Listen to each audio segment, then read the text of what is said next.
अस्सलाम वालेकुम। मेरा नाम है मोहम्मद शम्सी। आज हम बड़े ही इंटरेस्टिंग टॉपिक के ऊपर बात करेंगे, गेमिंग फॉर किड्स। बच्चों के ऊपर गेमिंग का क्या असर होता है। और सबसे बड़ा सवाल ये एक सबके जहन में आता है कि क्या गेमिंग एक एडिक्शन है, क्या गेमिंग एक नशा है, क्या गेमिंग शराब यानी अल्कोहल या ड्रग्स के बराबर है, क्या हमें उसे उतनी ही अहमियत देनी चाहिए जितना हम शराब को और नशे को देते हैं, या फिर हम ऐसे ही परेशान हो रहे हैं। तो कुछ फैक्ट्स आपके सामने रखना चाहता हूँ मैं, और फिर आगे हम थोड़ा सा इसको और एक्सप्लोर करेंगे। तो द गेमिंग इंडस्ट्री साल 2000 में थी 36 बिलियन यूएस डॉलर्स की। अब 2025 में आते आते ये हो गई है 550 बिलियन यूएस डॉलर्स। तो ये 10 गुना से भी ज़्यादा बढ़ चुकी है 25 सालों में। और ये बहुत ही एक्सप्लोसिव रेट से आगे बढ़ रही है। पहले निंटेंडो के गेम आते थे जो कि हाथ पे ब्लैक एंड वाइट स्क्रीन होता था बच्चों के, और वो खेल लेते थे। 10-20 लेवल पार कर लिए, उन्होंने गेम खेल लिया। फिर गेम बॉय आया, वो टीवी पे गेम बॉय कनेक्ट हो जाता था और वो गेम खेलते थे। अब जाहिर सी बात है, कंप्यूटर बेस्ड इंटरनेट गेम्स आ गए हैं, ऑनलाइन स्ट्रीमिंग बेस्ड गेम आ गए हैं।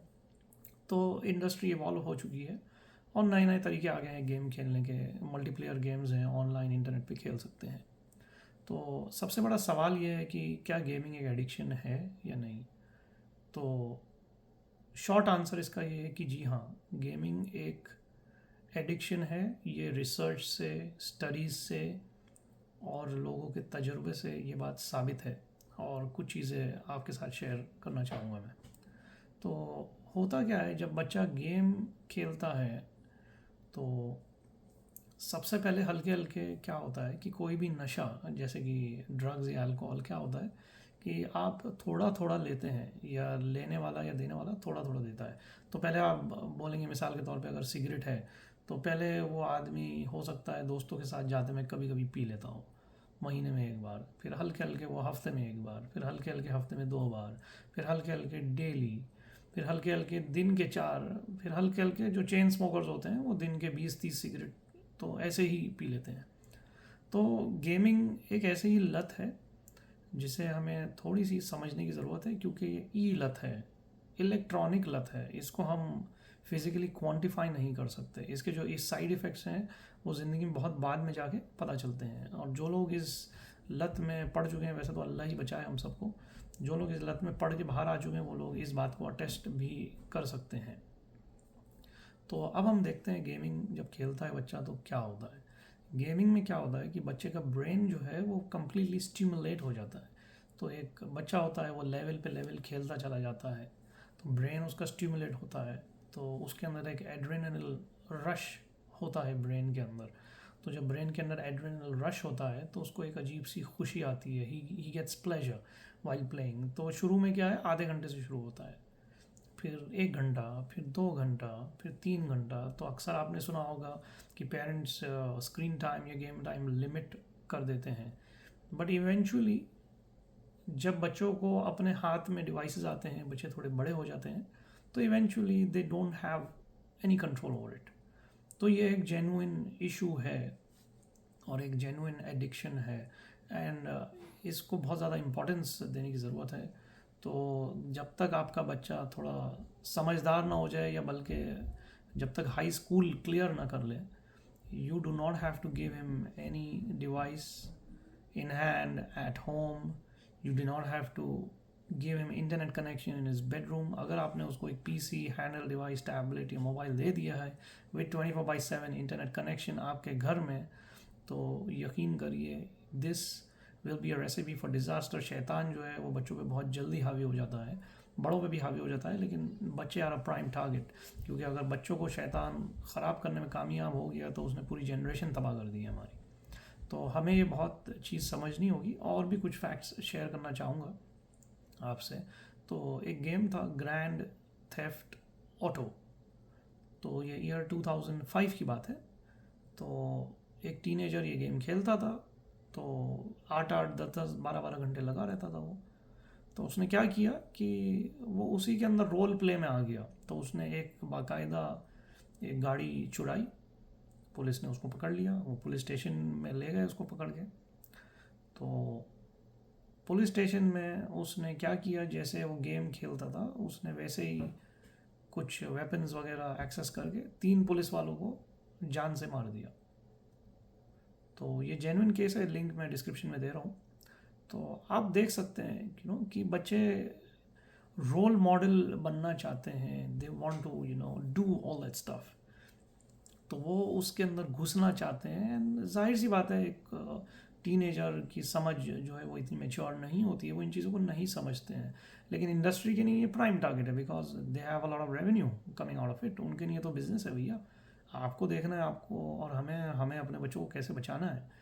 The best selling one of the best selling games 2025 में असैसिन क्रीड, उसमें क्या है? लड़ाई झगड़ा, गोली बारी। तो ये सब हमारे बच्चों को स्टिमुलेट कर रही है, उसको अनकॉन्शियसली ट्रेन कर रही है to get into all these violent acts. तो एक किस्सा है कि वो टीनेजर बच्चा है, उसको माँ बाप ने उसको मना किया कि गेम मत खेलो ये वो, उसने अपने माँ बाप के ऊपर हाथ ही उठाना शुरू कर दिए। तो it is very heart breaking, it's completely heart breaking. And it's we हमें कोशिश करनी चाहिए ज़्यादा से ज़्यादा कि ये लत पड़ने से पहले ही हम इसको थोड़ा सा कंट्रोल कर लें। तो ये है। और रशिया में रशिया में क्या हुआ, ये भी एक सच्चा इंसिडेंट है। रशिया में क्या हुआ कि एक बच्चा जो है वो गेम, उसके माँ बाप ने बोला कि भाई तुम हाई स्कूल पास कर लो तो हम तुम्हें गेम अलाउ कर देंगे अच्छे ग्रेड से। उसके ग्रेड्स वगैरह अच्छे आ गए, तो उन्होंने जैसे गेमिंग क्लब्स वगैरह होते हैं आर्केड्स, तो उसमें जाने दिया। तो हुआ क्या कि 12 घंटे खेलने के बाद ही केम आउट, और उधर ही पास्ट ऑफ, वो मर गया उधर ही 12 घंटे खेलने के बाद। तो इन्वेस्टिगेशन हुआ तो पता चला कि जब 12 घंटे इन्होंने गेम खेला तो इनका ब्रेन इतना स्टिमुलेट हो गया कि वो हाइपर टेंशन में चला गया। और वो हाइपर टेंशन में चला गया तो गेम खेलते में उसको एहसास ही नहीं हुआ कि मैं हाइपर टेंशन में हूँ। और वो उधर ही मेडिकल अटेंशन नहीं ले पाया, और उधर ही अनफॉर्चुनेटली ही पास्ट ऑफ।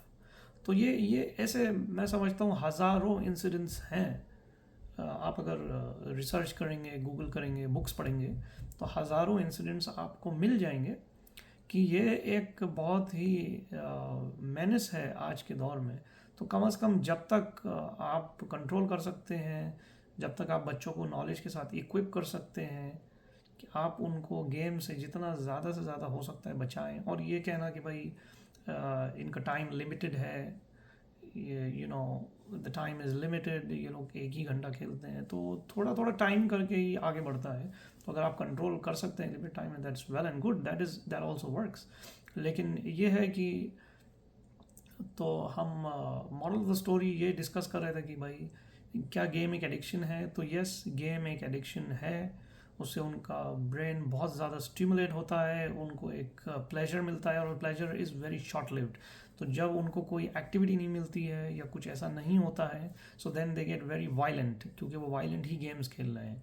और दूसरी बात ये, उनका अटेंशन स्पैन बहुत ज़्यादा कम हो जाता है, क्योंकि गेम में क्या है, वो एक क्लिक कर रहे हैं, वो गोली आ रही है, यहाँ से बच रहे हैं, वहाँ से बच रहे हैं। तो होता क्या है कि they get use to that hyper active attention span, so they keep seeking the attention. तो ये रिसर्च से सारी चीज़ें साबित हैं, और बहुत ज़्यादा इम्पॉर्टेंट है कि हम इस चीज़ को अपने सोसाइटी में, अपने जो सर्कल हैं उसमें डिस्कस करें, और इसके सॉल्यूशंस ढूंढें कि कैसे हम सेम एज बच्चों को और किसी एक्टिविटी में इंगेज कर सकें। तो उम्मीद करता हूँ आपको ये इन्फॉर्मेशन सुनने से फ़ायदा हुआ होगा। मेरी बातें सुनने का शुक्रिया। मेरा नाम है मोहम्मद शम्सी।